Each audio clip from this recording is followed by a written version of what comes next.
Pag-usapan naman natin ngayon ng Group A. So sa standing pa lang nakita na natin ang pagiging dominanting team ng Talk and Text na number 1 team ngayon sa group na to at may standing na 7-1 win-loss at sure na nga araw ito para sa crossover na mangyayari kontra sa Group B sa quarter-final round. Bale, update ko rin kayo na 4 na team ang makakapasok sa Group A at B para sa parating na crossover game. Samantalang hawak naman ng Meralco Bolts ang 6-2 win-loss ay standing at number 2 seed sila sa group na to. At ang Magnolia at Converge na same standing ngayon sa group na to at ang kailangan pangaraw nito ay improve pa ang kanilang run para makapasok sa final round. At ang Northport na 3-5 win-loss ang standing at ang Terra Firma na maaaring maagang ma-eliminate na nga sa group na to dahil sa 8 straight losses nila sa Group A. So wag na natin patagalin, pag-usapan na natin ang mga team na siguradong makakapasok nga raw sa final round ng Governors Cup this season. Ang Talk and Text nga ngayon pasok na para sa final round and waiting sila sa 4th seed team na makakatapat nila sa Group B. So crossover game ang mangyayari na to sa dalawang group na to. After ng sobrang impressive na laro ng Talk and Text mula sa first round to second round,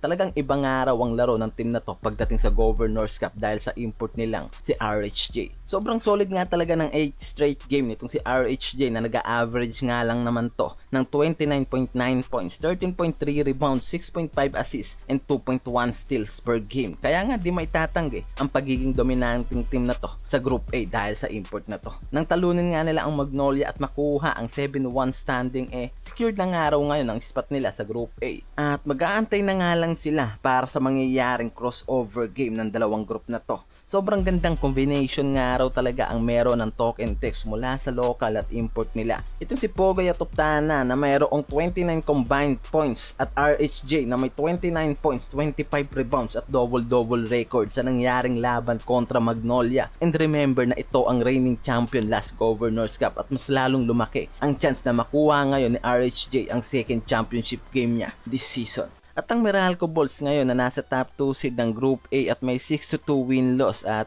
nakuha nila ang 2 loss nila dahil dito sa Talk and Text ang talunin sila ng 2 beses at ito nga lang raw talaga ang matinding kalaban nitong Meralco Bolts sa Group A. Biruin mo, tinalo lang naman nila ang Northport, Terra Firma, Magnolia at ang Converge na talagang malaking upset nga ang ginagawa ng Meralco sa mga yan. At ngayon nga kailangan na lang nilang tumalo ng 2 team sa Group A para ma-secure ang spot nila sa final round na mangyayari. At grabe talaga ang husay nitong si Durham na nag-a-average ngayon ng 28.4 points and 19.4 boards in the series. Kaya nga inasahan na maganda talaga ang comeback na gagawin ng import na to para sa team ng Meralco Bolts. Sinabayan pa nila CJ Cancino at Brandon Bates na grabe ang hassle na pinapakita ngayon sa team ng Meralco. Ngayon ang Magnolia nga namumroblema after natalunin sila ng Talk and Text at itong si Baroka inabot pa ng nose injury but sure pa rin nga raw na pipilitin nito na maglaro next game dahil hindi pa rin sigurado ang spot nila sa group na to.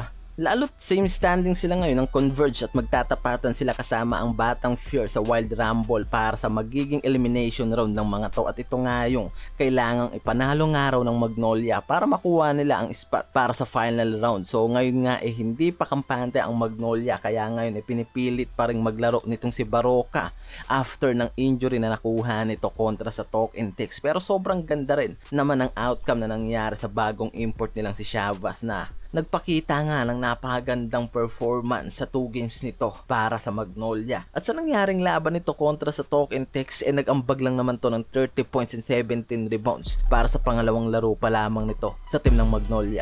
At kung magiging maganda pa nga raw ang performance nito at kombinasyon para sa team ng Magnolia, maaaring makakuha to ng magandang spot sa Group A. At ngayon nga ang Converge at ang Batang Pure na magtatapat sa Wild Rumble na papasok sa elimination round ng Group A, and ito yung dalawang team na kailangan nga raw na mag-stand out pa. Itong Converge na hawak ang 4-4 standing at Batang Fear na may 3-5 standing at nasa lower spot nga ngayon ng mga ito. At lalo ngayon 4 na team lang ang kailangan na makapasok sa final round at magko-crossover para sa Group B.